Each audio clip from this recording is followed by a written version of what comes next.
खुलुमबाय लोगोफोर, बड'लेण्ड गियान चेनेलाव नोंथांखौ बरायबाय।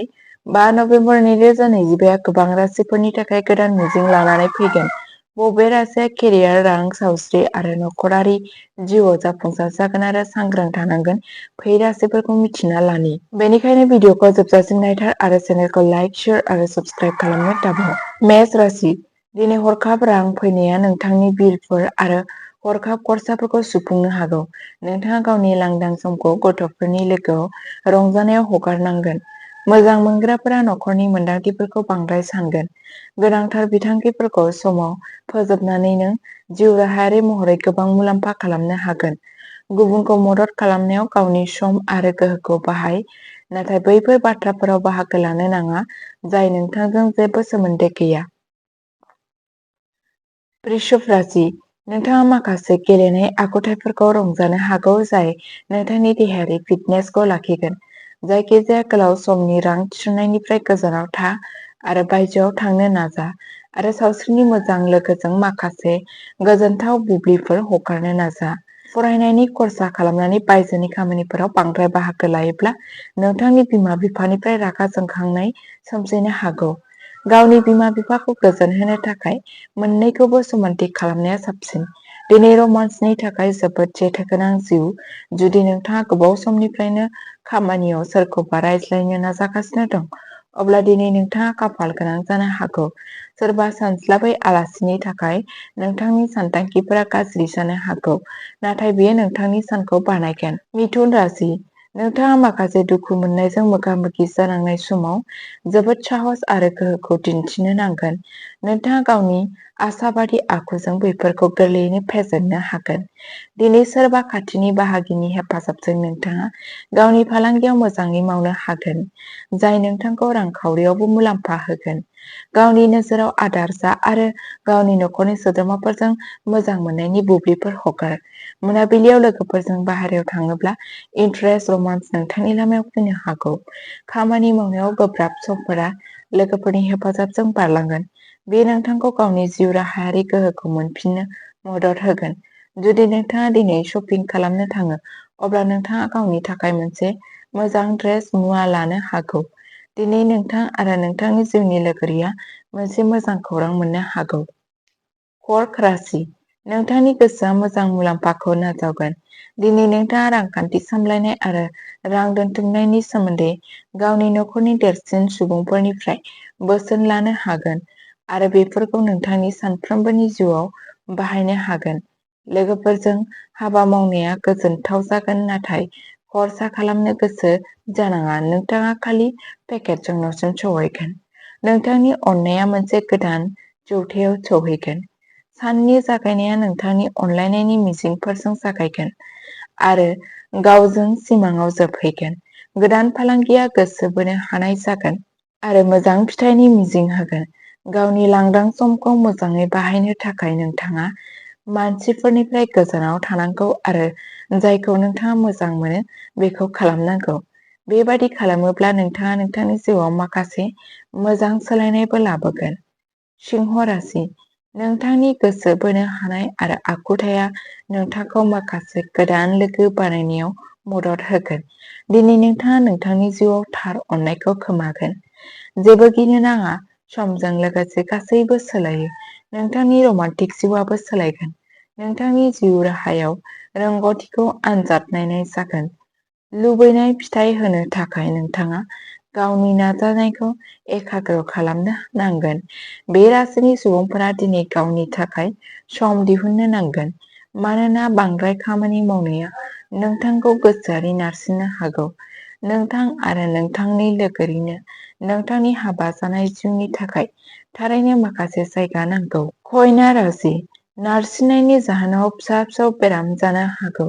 गोजोन मोनहोनो थाखाय लोगोफोर आरो नखरनि सोद्रोमाफोरनि गेजेराव जिराय। जाय सुबुंफोरा गावनि आंगो मानसिफोर एबा बाहागिफोरजों गावसोरनि फालांगिखौ सामलायगासिनो दं, बिथांमोनहा दिनै जोबोद सांग्रां थानांगौ, नङाब्ला रांखान्थियारि खहा जानो हागौ। लोगोफोरजों हाबा मावनाया गोजोनथाव जागोन, नाथाय खर्सा खालामनो गोसो नाङा। नङाब्ला नोंथाङा खालि पेकेटजों न'सिम सहैगोन। रमान्सआ नोंथांनि गोसो आरो गोसोखौ सासन खालामो। दिनै मावख'आव मोजां फिथाइ मोननाय नङा। दिनै सोरबा खाथिनि सुबुङा नोंथांखौ फोथायखेबस' खालामनो हागौ, जाय नोंथांखौ गासै सानावनो जिंगासिहोनो हागौ। बे राशिनि सुबुंफोरा दिनै जौ एबा सिगारेटनिफ्राय गोजानाव थानांगौ, मानोना बियो नोंथांनि बांसिन समखौनो लानो हागौ। तुला राशि, नोंथाङा मोनसे गोब्राब थासारिजों मोगा-मोगि जायो अब्ला रागा जोंनाङा। जेरैहाय आदार, संख्रिनि थाखाय गोथाव नाजायो। माबा दुखुआ गोनांथार, अब्लासो नोंथाङा गोजोननि बेसेनखौ हमदांनो हायो। नोंथांनि गोसोखौ सोलायनो थाखाय माखासे समाजारि जथुमफोराव बाहागो ला। दिनै नोंथांनि जायखिजाया संगम सम्पथिफोरा खावजानो हागौ, बेनिखायनो नोंथाङा बेफोरखौ मोजाङै जोथोन लानांगोन। लाइमोनफोरखौ लाफानानै हाबा मावनायाव बाहागो लानायनि मोजां सम। दिनै नोंथाङा नोंथांनि मोनदांथिफोरखौ गावनि अनजालुनि सिगाङाव फोरमायनो हानाय नङा। नोंथांनि सुथुरफोरा खामानियाव गावसोरनि गाज्रि खामानिफोरनि फिथाइखौ दिनै मोनगोन। जुदि नोंथाङा हाबा जाबाय आरो गथ'फोर दं, अब्ला नोंथाङा बिसोरनो थोजासे सम होनो हायैनि थाखाय बिसोरो नोंथांनिसिम अजद होनो हागौ। नोंथांनि जिउनि लोगोरिया दिनै नोंखौ एसे खहा खालामनो हागौ। वृश्चिक राशि, नोंथाङा नोंथांनि टेनसननिफ्राय उदां जानो हागौ। दिनै रां थिसननाया नोंथांनि जौगानाय आरो राङारि रैखाथिखौ बांहोगोन, जायनि बेलायाव न'खरनि सोद्रोमाफोरनि गेजेराव नांज्लायनाय जानो हागौ। नोंथाङा न'खरनि गासैबो सोद्रोमाफोरखौ रांखान्थि आरो नोगोद रांनि बागै रोखा थानो सुबुरुन होनांगौ। रमान्टिक जेट होनाया नोंथांनि गोजोननायाव मस्ला दाजाबदेरगोन। बायजो फालांगिजों सोमोन्दो थानाया सुबुंफोरा दिनै लुबैनाय फिथाइ मोनगोन होननानै मिजिंथिनाय जादों। बेनि गेजेरजों बे राशिनि खामानि मावग्रा राशिफोरा दिनै खामानि थिलियाव गावनि रोंग'थिखौ आबुङै बाहायनो हागोन। नोंथांनि महर आरो बेक्तिखौ साबसिन खालामनो नाजानाया नोंथांनि गोजोनथाव जागोन। जिउआव थारैनो जोबोद गोसो गुदुं जागोन जेब्ला नोंथांनि जिउनि लोगोरिया नोंथांखौ गासैबो दावराव-दावसिखौ बावगारनानै नोंथांखौ अननायजों बोजबना लागोन। धनु राशि, दिनै नों ओरैबायदि लोगोफोरनिफ्राय गोजानाव थानांगोन जायफोरा नोंनिफ्राय रां दाहार लानो खावलायो आरो फिन रांखौ हरफिना। नोंथांनि लोगोफोरा नोंथांखौ बेबादि समाव निराश खालामनो हागौ जेब्ला नोंथांनि बिसोरनि बांसिन गोनांथि जायो।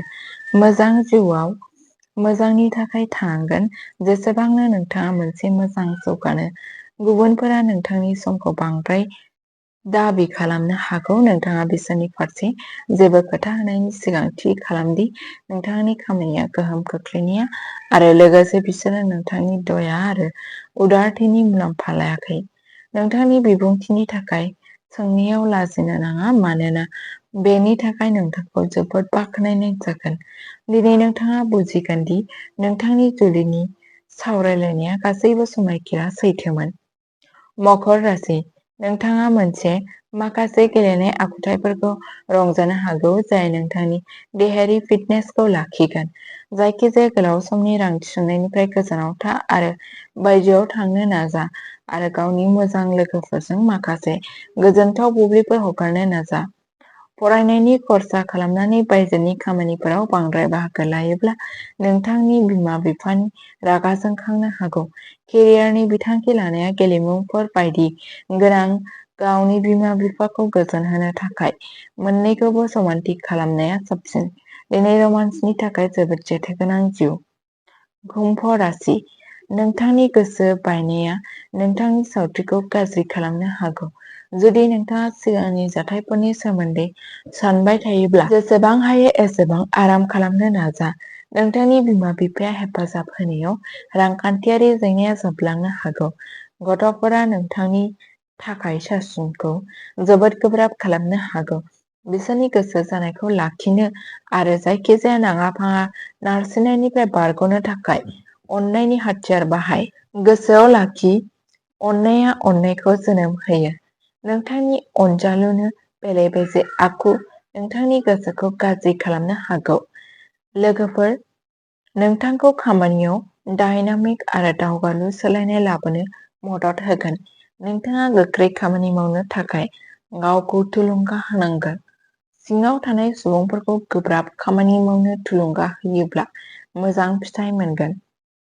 मीन राशि दिनैनिफ्रायनो गावनि रांखौ खथानानै दोनथुमनो सान नङाब्ला खैफोद फैनो हागौ। नखरनि गुमुरखौ राङा नोंथांखौ सोमोनांहोनो हागौ। न'आव जेंना सोमजिहोनो हागौ। नाथाय फिसा फिसौ बाथ्राफोराव गावनि लोगोरिखौ सोंखारिनायनिफ्राय गोजानाव था।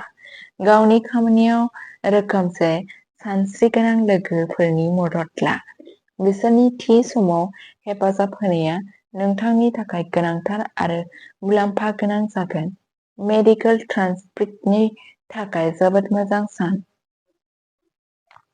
नोंथांमोननि गेजेराव माखासे गोजाननि दावबायनायखौ लागोन जाय मुखुब नाथाय जोबोद मुलाम्फा गोनां जागोन। नोंथांनि जिउनि लोगोरिया दिनै नोंथांनि सानफ्रोमबोनि गोनांथिफोरखौ सुफुंनायखौ नागारनो हागौ, जाय जोबनायाव नोंथांनि गोसोखौ गाज्रि खालामगोन।